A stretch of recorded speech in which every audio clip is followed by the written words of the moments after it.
Et c'est parti, il est 12h05, bienvenue à tous. Ce webinaire est enregistré. Si vous voulez faire jouer votre voix à l'image, vous pouvez couper votre caméra. Audrey Etropy va nous parler aujourd'hui de formation. Je vous demande, s'il vous plaît, si vous avez des questions, de les poser dans le chat et je lirai les questions en fin de webinaire pour qu'Audrey puisse y répondre. Ce webinaire devrait durer 40 à 45 minutes environ, suivi par 15-20 minutes de questions. Audrey, bienvenue. Merci de participer à ce webinaire. Je te donne la parole. Ok, merci Frédéric. Donc, bonjour à tous. Je vous souhaite tout d'abord une très très bonne année 2021, en espérant qu'elle se passe sous les meilleurs auspices possibles, enfin toujours mieux que 2020. Donc je me présente rapidement, je suis donc Audrey Etropy, j'ai été agent de voyage pendant une vingtaine d'années. Je suis toute nouvelle directrice d'une société de formation pour les professionnels du tourisme qui s'appelle Travel Class. Je suis également formatrice en tourisme. J'interviens pour les BTS, j'interviens pour les licences, pour les bachelors, les masters, donc vraiment spécialisée tourisme sur pas mal d'écoles, donc sur Paris et en province. Et je suis également coach en accompagnement professionnel et en développement personnel. Il y avait ma collègue, donc Nathalie Davirio, qui devait initialement faire la formation et qui, elle, est partie sur une session de formation, donc elle s'excuse auprès de vous. Et puis, voilà, et donc on va un peu dérouler la formation, qui est quand même un vaste sujet, et puis qui est surtout, qui peut vite devenir une usine à gaz, passez-moi l'expression, parce qu'on a de l'information de partout sur la formation. On peut vite s'y perdre. Donc j'ai essayé de synthétiser au maximum toutes les informations que je vais vous présenter aujourd'hui, en espérant que ça vous donne quand même pas mal d'atouts et que vous puissiez éventuellement y prétendre. Donc, nous allons commencer déjà par quelques chiffres, ou par plutôt les objectifs du jour, excusez-moi. Donc, je vais donc vous présenter la formation professionnelle. Je vais également vous présenter toutes les possibilités d'action de formation, les différents financements auxquels vous pouvez prétendre. Ensuite, donc, comme disait Frédéric tout à l'heure, je répondrai avec grand plaisir à toutes vos questions. Et puis, pour ceux qui sont présents aujourd'hui et puis ceux qui sont adhérents de Respire, j'ai une petite surprise pour vous donc à la fin de ce webinaire.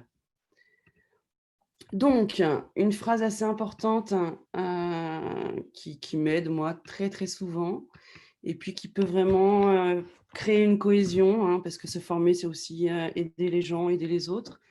Donc une petite phrase de Mandela que j'affectionne tout particulièrement. Donc, en faisant scintiller notre lumière, nous offrons aux autres la possibilité d'en faire autant. Voilà, je trouve que c'est bien adapté à la formation et que c'est bien adapté également aujourd'hui, dans le comportement qu'on devrait tous adopter. Donc, quelques chiffres quand même, hein, comme dans beaucoup de présentations. Il y a il y a le CPF, c'est le congé professionnel de formation, auquel vous avez tous le droit d'y prétendre, hein, quand on est salarié. Donc pendant le confinement, il faut savoir que ça a explosé, que les gens s'y sont un petit peu intéressés, et il faut savoir également qu'il y a eu 2,3 fois plus d'offres de formation à distance pendant le confinement. Beaucoup de gens en ont profité pour se former. Il faut également savoir que 48% des formations Pôle emploi ont été transformées en formation à distance. Il y a également à savoir qu'un salarié sur 4 connaît son solde de formation. Donc les points et les euros finalement, hein, parce que ça a été transformé. Anciennement, c'était le DIF où on cumulait des heures. Maintenant, le DIF a été transformé en CPF et le CPF, en fait, maintenant, vous cumulez des euros. On y reviendra un petit peu plus tard. Il faut également savoir que la moitié des salariés ont plus de 1 080 € sur leur compte CPF. Et beaucoup ne le savent pas. Actuellement, la formation a donc la cote auprès de 7 Français sur 10. Il faut savoir également qu'en 2019-2020, donc avec le confinement, 32% des Français ont suivi une formation professionnelle. En France, on recense environ 70 000 organismes de formation. Et quelque chose de très intéressant pour moi, hein, je l'avoue, la formation, en fait, sur tous les organismes de formation en France, ça représente environ 15 milliards d'euros de chiffre d'affaires. Donc, ce n'est pas négligeable. Ah bah, c'est bien, tu vas pouvoir m'inviter la prochaine fois. Est-ce que tout le monde voit bien l'écran d'Audrey? Parce que moi, j'ai pas le même affichage que vous et je vois Audrey. Est-ce que vous voyez Ah, son écran, son PowerPoint, ou est-ce que vous voyez son doux visage? c'est peut-être parce que je me suis mis en diaporama. Est-ce que là, tu vois? Non, moi, je le vois pas, mais l'essentiel, c'est que les participants au webinar voient bien ton PowerPoint, voient bien ton écran. Ouais, je pense que oui, je sais Est-ce que pas. vous pouvez le confirmer dans le chat? Véronique dit oui. Oui, on voit bien. Donc, si vous voyez l'écran d'Audrey, c'est parfait. Merci. D'accord, merci. Donc, on va donc commencer par le premier objectif, tout ce que vous avez toujours voulu savoir sur la formation professionnelle. Je vais donc tenter de vous l'expliquer synthétiquement, parce que comme je vous disais en préambule, on peut vite se perdre. Il y en a dans tous les sens. Il y a des offres dans tous les sens. Il y a des choses, passez-moi l'expression encore une fois, on a à boire et à manger dans la formation. Donc, la formation professionnelle, c'est quoi? Déjà, c'est un outil que vous avez tous à disposition lorsque vous êtes salarié. C'est également un processus d'apprentissage qui vous permet d'acquérir des compétences, des savoir-faire, des savoir-être, que vous allez donc mettre à profit dans votre activité professionnelle, dans votre métier finalement.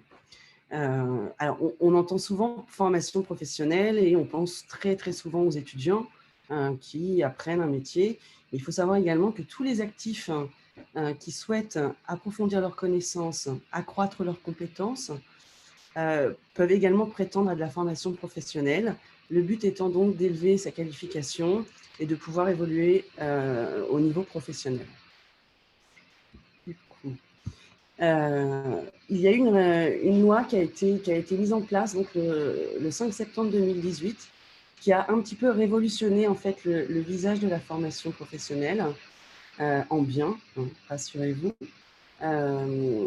Donc, cette loi en fait a décidé qu'on donnait en fait la liberté aux gens de choisir leur avenir professionnel. Ça a également permis en fait de placer les individus, donc salariés ou employeurs, en situation d'acteurs de leur évolution professionnelle. Ça a également donc actualisé pas mal de dispositifs qui existaient, comme je vous disais tout à l'heure. En fait, le DIF est passé en CPF. Le DIF, on cumulait des heures. Le CPF, on cumule des euros. Donc, je ne sais pas, moi, je pense que comme tout le monde, voilà, quand on cumule des euros, ça nous parle tout de suite un peu plus que de cumuler des heures. Et puis, il faut savoir également que chaque actif, comme je vous disais, hors agent public, dispose donc de ce CPF et qui crédite donc des euros et non plus des heures.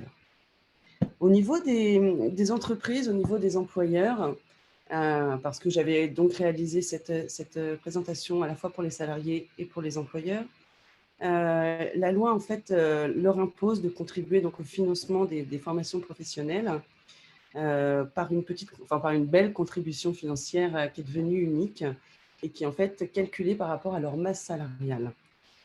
Cette contribution donc est versée à différents organismes qui sont en fait des opérateurs de compétences. Et ces organismes-là, ces opérateurs-là, en fait, sont organisés par des branches d'activité. On y reviendra tout de suite, un petit peu plus tard.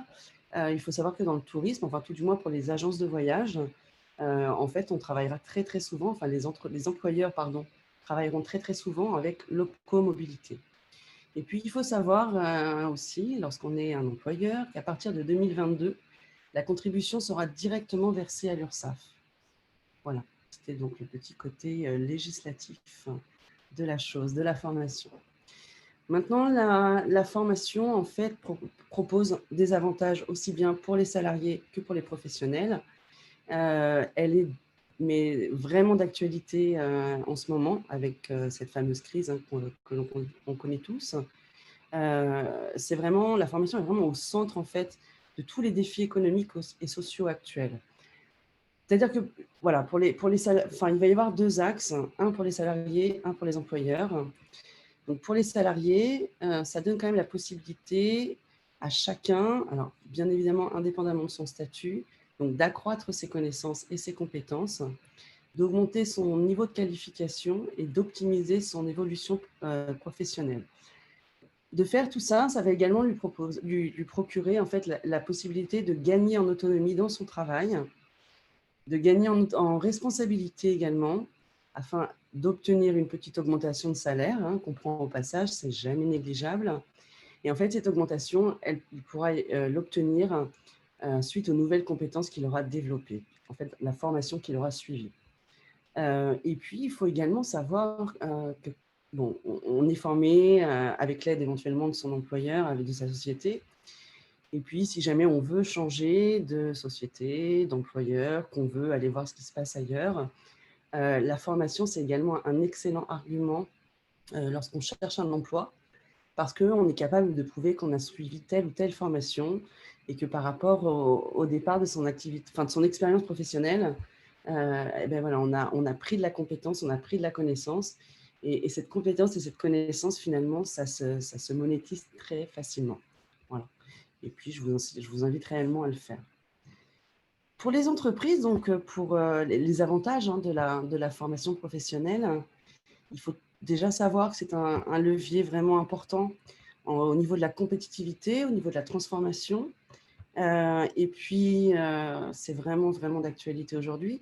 Ça permet également aux employeurs de s'adapter à toutes les mutations économiques.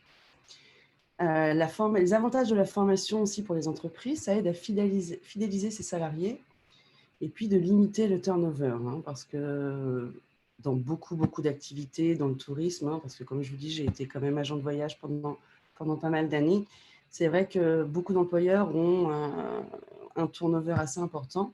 Le fait de proposer des formations, de mettre ses salariés en formation, ça la fidélise, hein, en disant, OK, voilà, mon employeur, finalement, il s'occupe de moi. Alors, on aime bien quand même se laisser faire. Il s'occupe de moi, il me forme. Et puis, on est surtout après tout de suite dans le rapport gagnant-gagnant. OK, je vais travailler pour lui. OK, il va me former. Et ensemble, on va faire des choses. Donc, c'est voilà, c'est des deux côtés finalement. Voilà, fidéliser ses salariés. C'est d'ailleurs ce que Frédéric vous a un petit peu parlé tout à l'heure sur son groupe de talents. Comment retenir ses salariés, comment retenir ses talents. Je pense, Frédéric, que ça passe aussi par la formation de ses salariés. Quand on propose des formations également lorsqu'on est employeur à ses collaborateurs, on est sûr que nous avons déjà des collaborateurs qualifiés et surtout des collaborateurs motivés. Et ça, c'est quand même un travail de longue haleine et un travail permanent, quotidien, je dirais, pour les employeurs. Et puis, quelque part, ça assure également l'employabilité de ses salariés. C'est-à-dire, OK, moi, voilà, j'ai fait de mon salarié quelqu'un, alors je ne vais pas vous dire une machine de guerre, mais j'ai fait de mon salarié, je lui ai permis de prendre des connaissances, de prendre des compétences. Et aujourd'hui, voilà, il est peut-être au summum de ce qu'il avait espéré ou ce qu'il avait envie d'être. Et voilà, très souvent, les employeurs ont aussi beaucoup de peine de laisser partir des employés des salariés, pardon, bien formés ou autres. Mais bon, voilà, il faut quand même laisser la possibilité à chaque salarié de gérer son activité et son évolution professionnelle.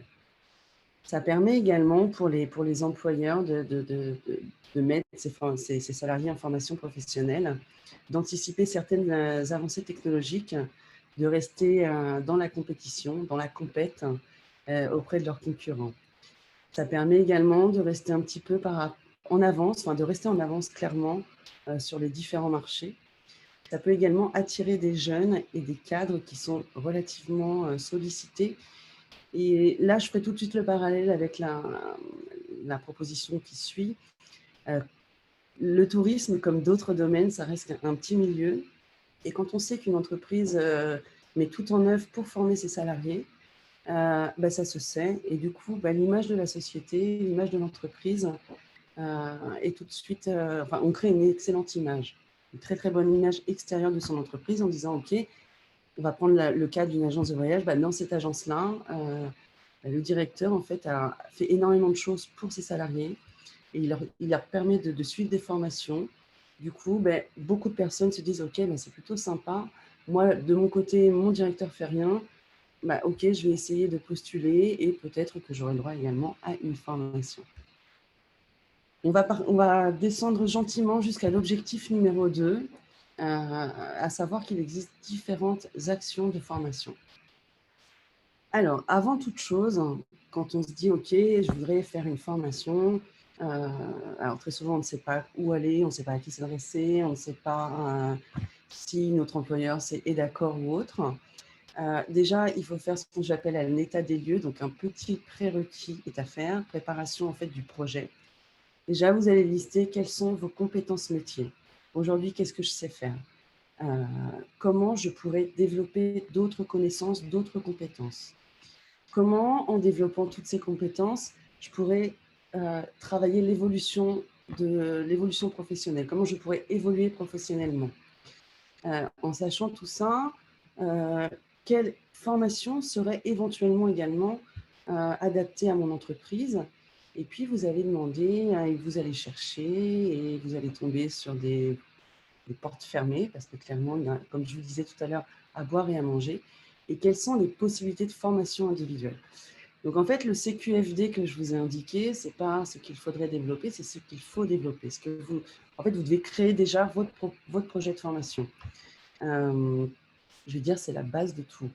Heu, c'est vraiment quelque chose à faire, en préambule de tout. Là, je vais plutôt m'adresser donc aux employeurs, donc aux directeurs. En fait, les entretiens professionnels. Sachez que vos directeurs ont, des actions obligatoires à effectuer, dont cet entretien professionnel qui a lieu tous les 2 ans.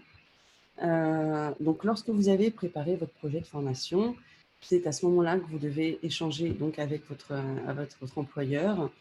Les entretiens professionnels, c'est très souvent donc un moment privilégié, entre vous et votre directeur. Et c'est à ce moment-là aussi que votre employeur, évalue vos besoins de formation pour vous faire évoluer professionnellement. Donc il y a une loi, hein, il y a un article de loi qui en réfère au code du travail. C'est des actions qui sont obligatoires, qui doivent être faites dans les locaux de l'entreprise. C'est une action qui est à faire tous les 2 ans sur le temps de travail. Très souvent, donc c'est suivi d'une proposition de l'employeur, hein, avec un plan de développement de compétences. Heu, L'employeur, en fait, après cet entretien, se doit obligatoirement de mettre son salarié en formation pendant les 6 ans qui suivent l'entretien, d'accord?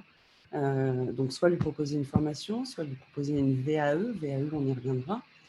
Et donc c'est obligatoire également sur le plan salarial, parce que sinon, l'employeur a tout simplement une amende. Alors aujourd'hui, l'amende, je crois qu'elle est de 3 000 €. Enfin, c'est pas que je crois, c'est je sais qu'elle est de 3 000 €. Et très souvent, depuis le fameux compte de formation professionnelle, ces 3 000 € sont mis directement dans le CPF du salarié, d'accord? Pour l'employeur, il faut savoir également qu'il y a des financements possibles. Et puis, comme je vous disais, dans cette fameuse sanction, qui intervient uniquement pour les entreprises de moins 50 salariés.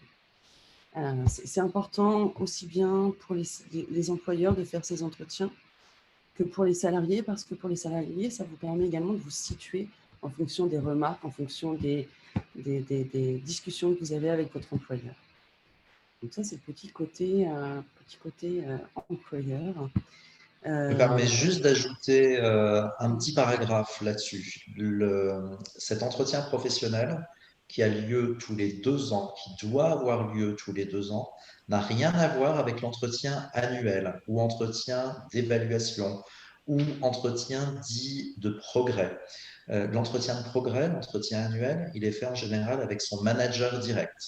On va évaluer le travail du salarié. Alors que dans l'entretien professionnel, c'est souvent fait avec le service RH ou avec le service administratif de l'entreprise. Et il est vraiment là pour comprendre les désirs d'évolution, les besoins de formation du salarié pour faire quelque chose de personnel.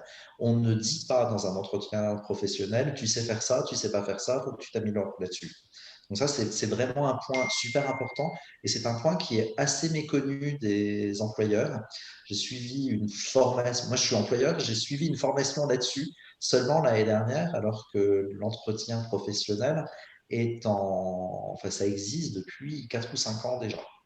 Voilà. Je suis sûr que vous aurez des questions là-dessus, sur l'entretien professionnel, et on pourra y répondre en fin de webinaire. Je te rends la parole, Audrey. Merci, ouais. Ouais, tout à fait. Et c'est vrai que c'est très, très important. Et effectivement, c'est méconnu des employeurs. Donc, pour continuer donc, sur les différentes actions de formation, donc le salarié peut y prétendre, peut les effectuer donc soit à l'initiative de l'employeur, ou soit directement à votre initiative à vous, en mobilisant du coup votre CPF, hein, votre compte personnel de formation, en faisant éventuellement un bilan de compétences, soit par une VAE, hein, on y reviendra un petit peu plus tard, ou soit vous pouvez également financer votre formation dans le cadre d'un contrat de formation professionnelle. Je vous disais, on y reviendra un petit peu plus tard. En fait, on va faire un petit rappel tout de suite sur ce qu'est un bilan de compétences. Donc, un bilan de compétences permet donc à la personne qui souhaite en bénéficier d'analyser ses compétences à la fois professionnelles et personnelles.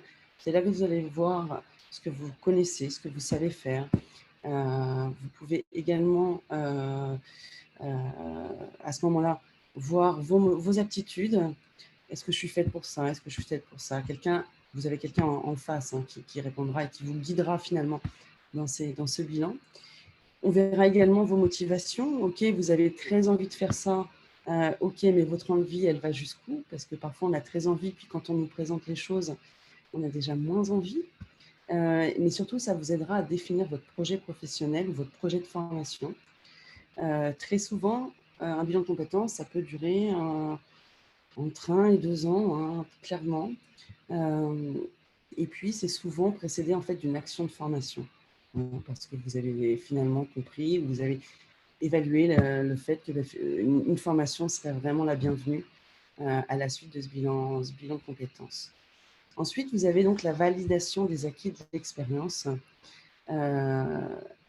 C'est au bout d'un certain temps, au bout de quelques années de formation, enfin d'activité professionnelle, vous souhaitez acquérir une certification supérieure. C'est-à-dire, je ne sais pas, vous avez peut-être un BTS tourisme, et puis vous dites, OK, ben, j'ai quand même tant d'années d'expérience, j'aimerais éventuellement changer de registre. Peut-être que je peux prétendre à faire, je ne sais pas, une licence, à faire après un master. Donc, en fait, une validation des acquis de l'expérience. On va voir déjà les diplômes que vous avez obtenus. On va évaluer comment les compétences professionnelles que vous avez acquis donc pendant votre expérience, et vous allez pouvoir donc passer un examen qui sera certifié, parce que très souvent dans les formations professionnelles, on a énormément de formations qualifiantes. On a très peu de formations certifiantes quand on est adulte. Lorsqu'on est encore étudiant et qu'on enchaîne le BTS, le bachelor, la licence, le master, finalement, on est dans un processus, c'est une suite logique. Lorsqu'on est salarié, lorsqu'on a quelques années d'expérience, c'est jamais très simple de retourner à l'école, hein, finalement. Et la validation des acquis de l'expérience professionnelle, en fait, vous retournez donc soit en cours du soir, soit en formation professionnelle, et vous avez à la fin de cette formation donc la possibilité de faire certifier.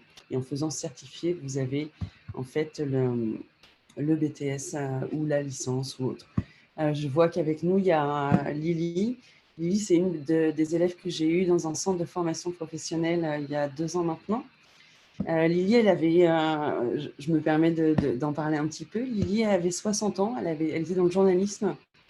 Et en fait, son envie depuis toujours, c'était de faire du tourisme. Et donc, Lily a fait une validation d'acquis et elle a eu son BTS tourisme à 60 ans avec des petits jeunes d'une vingtaine d'années. Ça n'a jamais été très simple et elle s'en est sortie. Donc, en fait, voilà, elle a bénéficié de cette validation des acquis de l'expérience professionnelle. Ensuite, nous passons directement donc au financement, hein, de ces formations, parce que, OK, je vous ai présenté tout ça. Ce n'est pas gratuit, quoique ça peut l'être, hein, pour les salariés. Différents organismes, alors il y a différents organismes en fonction des différentes formations possibles, d'accord? Les formations sont prises en charge si elles sont éligibles donc au CPF, au compte de formation professionnelles, si ces organismes-là et si ces formations-là, en fait, sont référencées. Et elles sont également, vous avez également des organismes de formation si le centre de formation est certifié par ces organismes. Donc, comme je vous le disais tout à l'heure, donc ce fameux CPF, dont on entend parler un peu partout et qui est vraiment, depuis 2018, en fait, la référence, vous pouvez donc vérifier les droits que vous avez cumulés sur le fameux site de compte de formation, donc moncompteformation.gouv.fr. Et puis, il y a également les organismes comme l'OPCO, ça c'est pour les entreprises.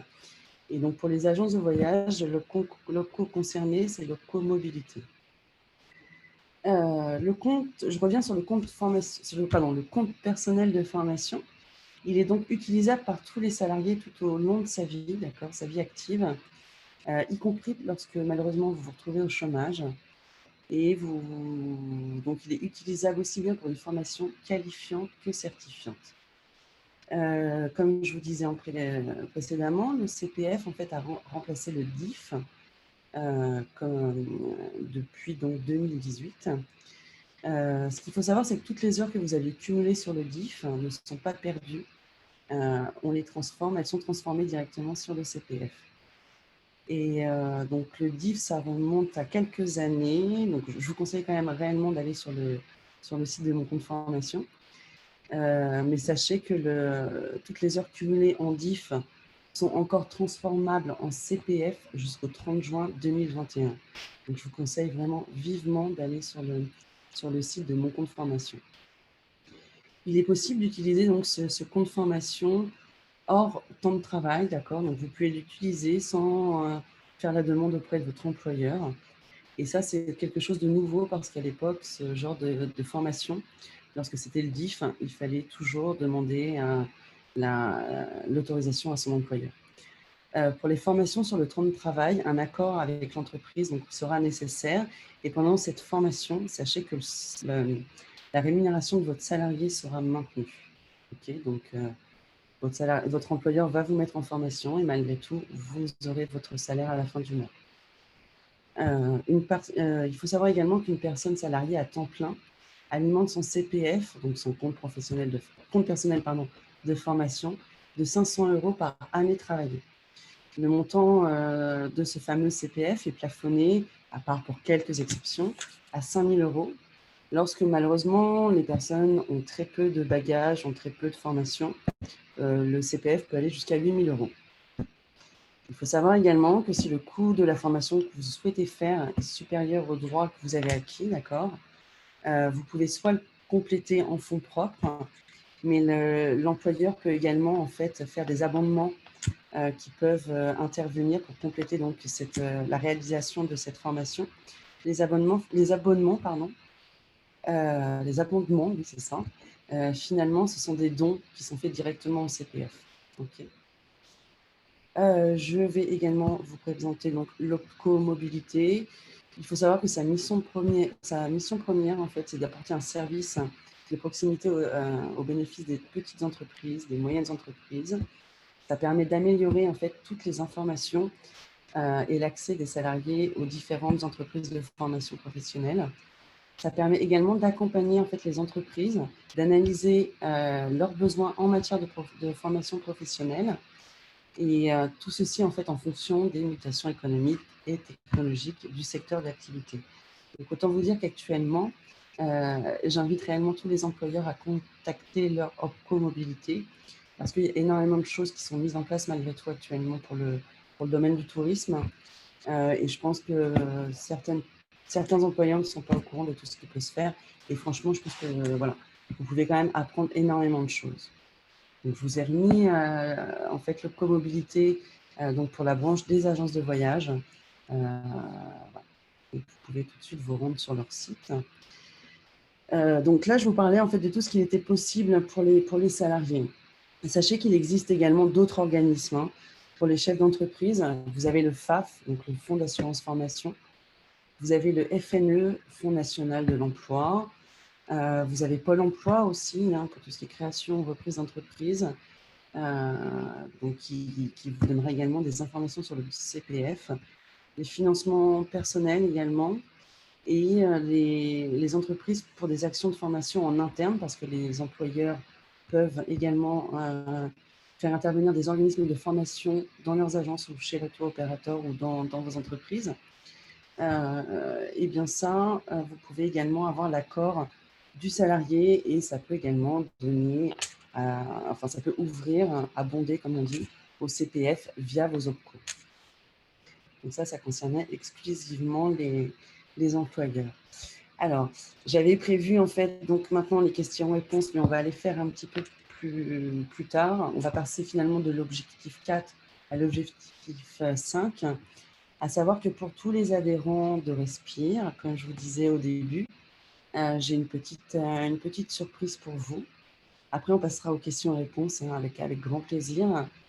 Donc, en fait, rien que pour vous, et ce jusqu'au 1er mars 2021, en fait, Travel Class, donc l'organisme de formation dont je suis la directrice, en fait, on vous offre 1 heure de coaching et d'accompagnement, en sachant que les temps sont quand même pas simples, qu'on a tous besoin finalement d'être ensemble. Et puis, quand on reprend un petit peu le slogan de Respire, tout seul, il me semble, c'est Frédéric, j'ai besoin de toi, j'ai peur de mélanger les choses. Seul, on va plus vite. Ensemble, on va plus loin. Exactement. Donc, je pense que c'est voilà, c'est ma petite contribution en fait à l'association, qui font quand même un travail assez extraordinaire.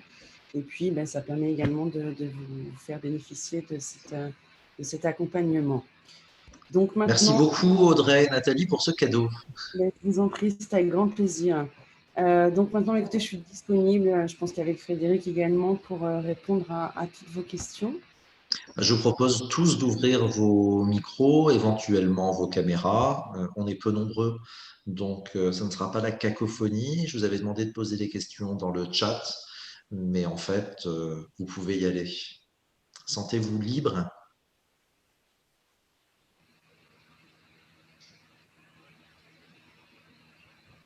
Un grand silence leur Oui. répondit. Est-ce que vous avez déjà suivi des formations professionnelles? Oui. Oui. Ok. Merci beaucoup, Audrey. C'est cool. Avec grand plaisir.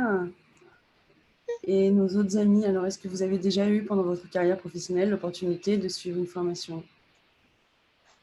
Très Est-ce peu que... pour moi, très peu. Bah, je vais me lancer. Oui, moi j'ai reçu plein de formations. Moi, je suis adhérent à un GIE. Je suis adhérent au GIE Tourcom. C'est 1000 agences de voyage. On a la chance d'avoir chez Tourcom de nombreuses propositions de formation, que ce soit sur le management, sur les techniques de vente, qui sont en général très bien faites. Et moi, j'aurais une question d'ailleurs à ce propos, Audrey.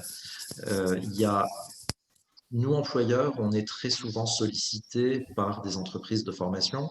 Comme tu le disais, il y a certainement à boire et à manger. J'ai la chance, grâce à Tourcom, d'avoir le support d'une boîte de formation qui connaît bien les métiers du tourisme et qui finalement connaît bien mon entreprise.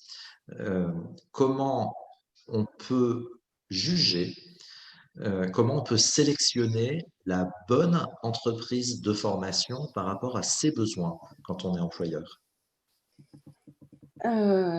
Déjà, la première chose à voir, c'est quand on est organisme de formation, on doit, il y a comment, en fait, on a oh, excusez-moi, le mot m'échappe. On doit être certifié, en fait. Il y a 2 certifications possibles. Agrément, n'est-ce Agrément, pas? merci Frédéric. En fait, il y en a un qui s'appelle Datadoc et l'autre qui s'appelle Calliope. Déjà, lorsque l'organisme de formation est agréé avec ces deux compétences-là, tu peux être sûr que c'est quelque chose de sérieux. Parce que nous, on doit montrer patte blanche sur énormément de choses, aussi bien sur les formations, sur les objectifs, sur ce que ça va apporter aux salariés, sur tout ce que je vais dire qui concerne la logistique, le suivi des salariés, des choses toutes simples, des feuilles de présence, des entretiens, des analyses, des statistiques. Déjà, c'est la première chose à vérifier si l'organisme de formation est certifié Datadoc ou Calliope. C'est ce qui engage la qualité du centre de formation. Et c'est quelque chose en fait, qui nous permet d'être référencés auprès de tous les organismes de formation comme les OPCO, comme Pôle emploi, comme qu'est-ce qui est, je vous ai parlé, comme au niveau également du CPF. Lorsqu'on est un organisme de formation certifiant, donc on propose un diplôme, on est agréé également France Compétences, donc on est reconnu France Compétences. On est au RNCP. Donc déjà, c'est la première chose à voir, en fait, c'est la certification de ton organisme de formation qui te permet, en fait, de prétendre à quelque chose de sérieux et puis de voir également, en fait, les formateurs, la direction, les formateurs, leur niveau de compétences. Ça, c'est vraiment les premières choses à voir. Après, au niveau du tourisme, bon, il y a les SCAET, qui est quand même très, très bien placé, mais qui est considéré comme une école. On a beaucoup d'écoles. Après, j'ai beaucoup de noms à vous donner éventuellement. Il y a beaucoup d'écoles qui sont spécifiquement faites pour les étudiants. Et il y a beaucoup d'écoles qui proposent également des cursus pour les formations professionnelles pour les adultes. Et puis, il y a également des centres de formation qui sont assez à jour, qui sont très souvent, alors comme c'est le cas, je vais prêcher pour ma paroisse, d'anciens professionnels. Et on est toujours dans le tourisme finalement, parce que moi, je vends plus de voyage actuellement, mais je veux dire, j'ai toujours été passionnée, j'ai toujours adoré être agent de voyage. Pour moi, le voyage, c'est quand même quelque chose depuis que je suis enfant. Donc, je ne peux pas comme ça quitter le tourisme. Donc, en fait, on s'informe, on fait beaucoup, beaucoup de choses. Donc, on est aujourd'hui capable d'apporter vraiment des solutions novatrices et puis, je dirais, en marge et adaptées au tourisme d'aujourd'hui. Parce que quand on... Alors, je parle un petit peu de moi, donc on me donne l'occasion, donc j'en profite. J'interviens donc pour les BTS tourisme, donc j'interviens dans pas mal de matières différentes. Amadeus, je fais également de la conception de produits touristiques. J'interviens dans ce qu'on appelle dans la GRCT, donc la gestion de la relation clientèle touristique. Et aujourd'hui, enfin, moi, je me bats un petit peu contre ce qui est mis en place parce que, si vous voulez, c'est encore... alors, l'avant-Covid, certes, mais c'est des compétences et des connaissances, enfin, des choses qu'on apprend aux jeunes, mais qui datent de pas mal d'années. Et en fait, tout évolue, même le métier d'agent de voyage a quand même énormément évolué. Et enfin là, je m'échappe un petit peu, je m'éloigne un peu. Voilà, faut respecter en fait les certifications des centres des organismes de formation. Je n'irai pas plus loin parce que sinon je pourrais en parler pendant des heures. Est-ce que j'ai répondu à ta question, Frédéric? Non. Partiellement, je pense. Partiellement. Pour moi, tout ce que tu viens de dire, c'est du prérequis. Moi, je suis assez instinctif, donc c'est en fonction du feeling avec le formateur, mais j'aurais été justement preneur de formation sur savoir comment on peut sélectionner un formateur. Parce que quand tu es employeur, tu reçois au moins une fois par semaine un appel. Alors, c'est jamais présenté comme du démarchage téléphonique, c'est pour nous informer des droits à la formation des salariés. Et après, toutes les boîtes, elles t'expliquent qu'elles sont agréées par les OPCO et que c'est les meilleures. Mais voilà, sur des critères objectifs, donc le feeling est bien sûr super important, à mon avis, mais j'aurais été preneur de critères objectifs pour choisir un institut de formation. D'accord, bah déjà, Et il n'y en a peut-être pas, hein. si, bah déjà qui répondent à ce que toi, tu as besoin, tes besoins de formation à toi. Et puis, ouais, j'avoue que là, tu me poses une colle, clairement. Bon, et j'ai une autre question en tant qu'employeur, là, donc là, sur l'entretien professionnel, qui est un truc, comme je le disais, que j'ai découvert l'année dernière.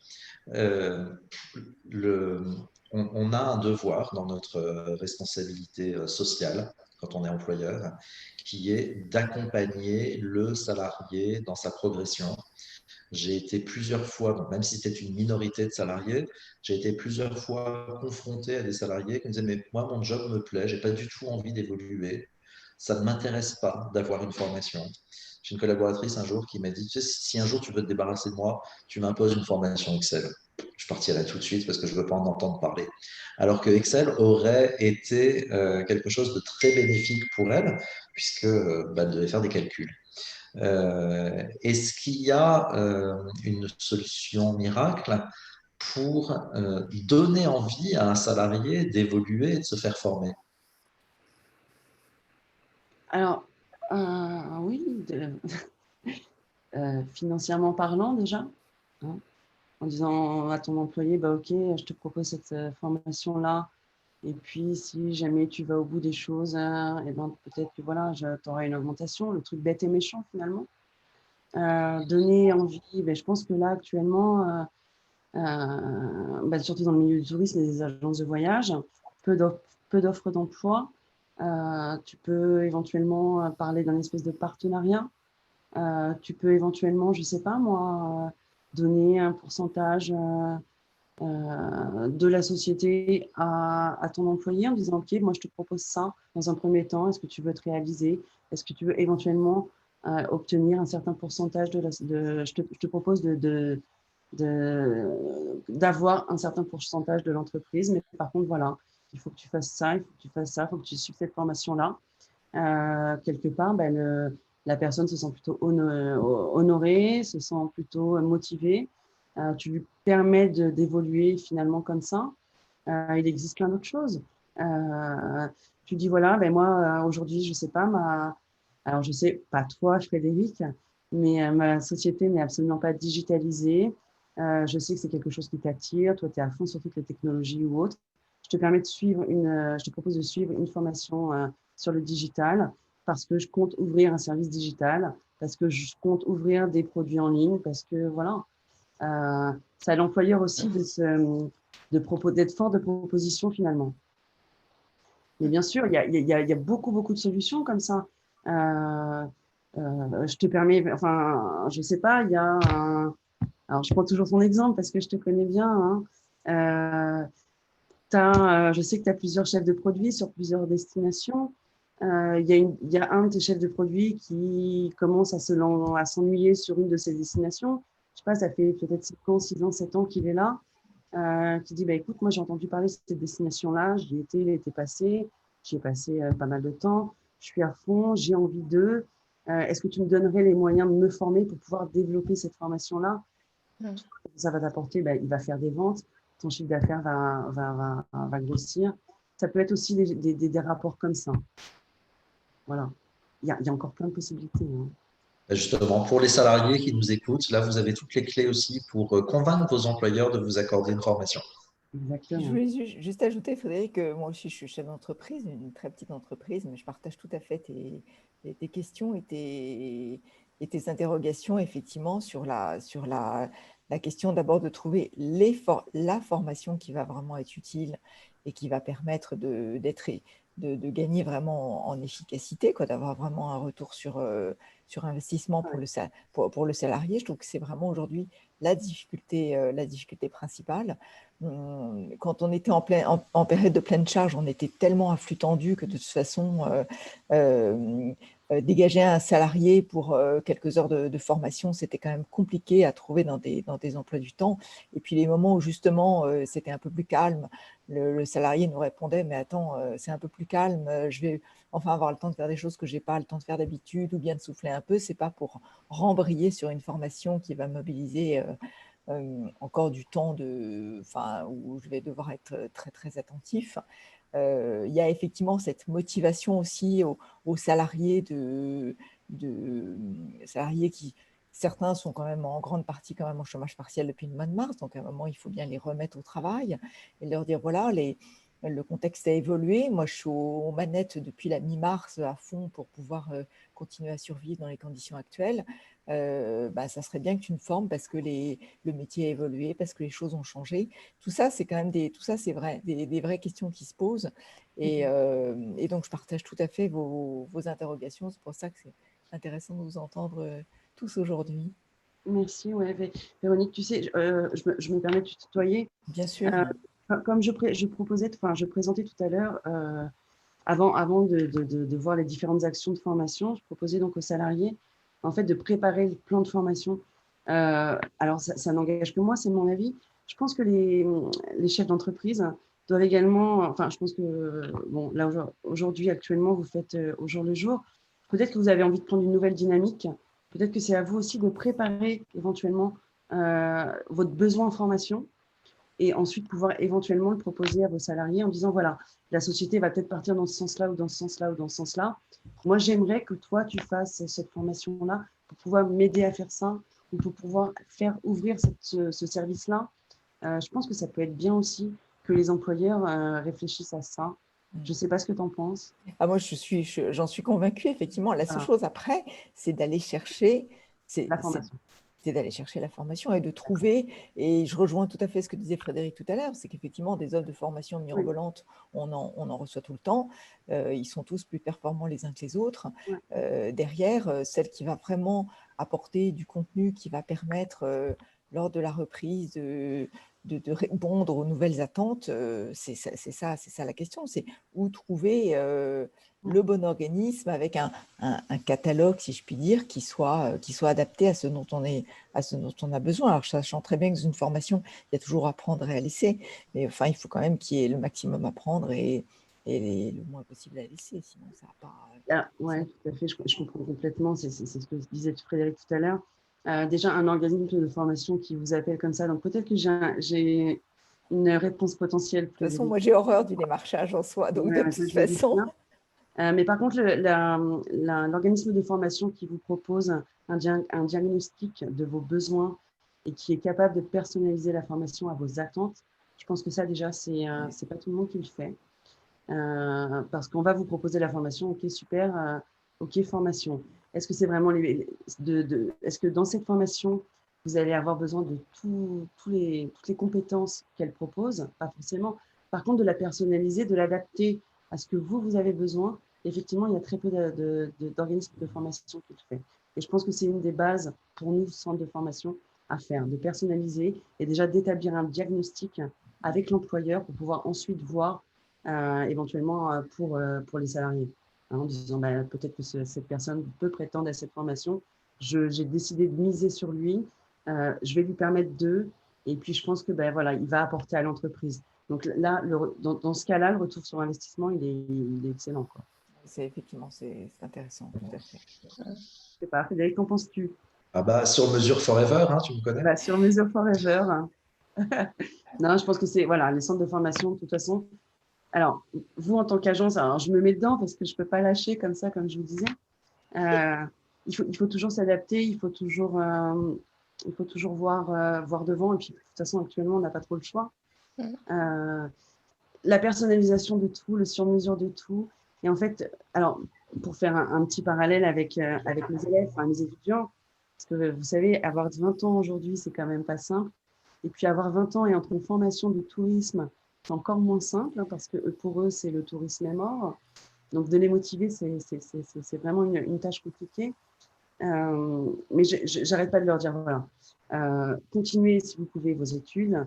Et puis, sachez que, parce que je leur donne des cours de technique de vente, enfin, je leur fais des simulations de vente par visio, et autant vous dire que c'est quand même du sport. Le plus important, c'est le client. Donc, pour vous également, le plus important, c'est le client. Pour nous, le plus important également en tant que centre de formation, c'est le client. Et je pense que la personnalisation, de toute façon, on est dans ce monde-là aujourd'hui. La personnalisation de son client, c'est ce qui doit primer surtout. Et la personnalisation de son client, on peut le faire par la connaissance, par le savoir-être, par le savoir-faire. Et puis aujourd'hui, un agent de voyage ne peut plus être agent de voyage comme ça. Il faut qu'il soit expert, il faut qu'il y ait une expertise. Je pense que les gens qui vont s'en sortir, c'est les gens qui vont pouvoir apporter une expertise et prendre en considération son client. Je pense qu'il faut miser sur le qualitatif et pas sur le quantitatif. Ça ne regarde que moi, c'est juste ce que je pense aujourd'hui. Mais voilà, la personnalisation, c'est voilà, le sur-mesure forever, comme disait Fred tout à l'heure. Merci beaucoup, Audrey, c'était passionnant. Merci. Merci à vous, en tout cas, d'avoir suivi la formation. Je reste disponible si vous le souhaitez, voilà, donc n'hésitez surtout pas. Et puis, bon courage à tous. Merci, Audrey. Merci beaucoup, Audrey. Merci, Frédéric. Au revoir. Au revoir. À bientôt. À bientôt. Ciao.